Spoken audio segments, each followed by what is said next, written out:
Today we will be discussing about the principles of object-oriented programming. In the principles of object-oriented programming, we are going to discuss about the software crisis first. First, software crisis is a problem or a difficulty in writing the computer programs, efficient computer programs. This problem arises because of the rapid increase in the development of a technology. In the development, computer power raises, that is memory rises, speed rises, and the feature raises. So for that, our software should be compatible. The quality, while writing a program, we have to consider some quality measures.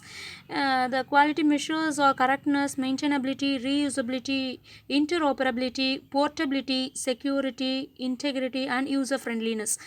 It should be correct, give the correct results. The software which we develop have to address all these features, all these measures. It should give the expected output. It should be maintainable.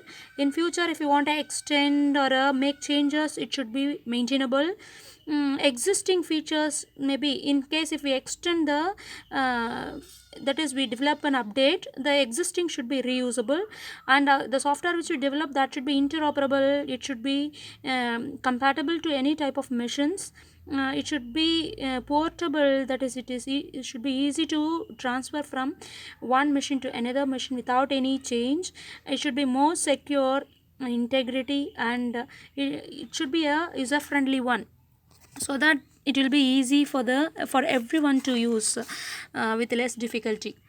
Next, software evolution. In olden days, machine language was used, then it was replaced by the assembly language programming. To overcome the problems in the assembly language programming, procedure oriented programming came into use, and also some drawbacks exist in the procedure oriented programming. So to overcome that, object oriented programming came into use.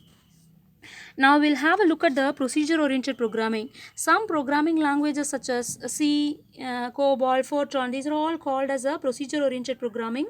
Here, the decomposition is shown here. That is the main advantage of this procedure-oriented programming. That is, a complex problem is divided into smaller subproblems. By dividing the problems, the problem becomes simpler.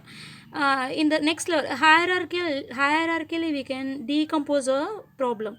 In the next level, if a problem seems to be difficult again, further it can be extended, that is splitted, decomposed in the next level.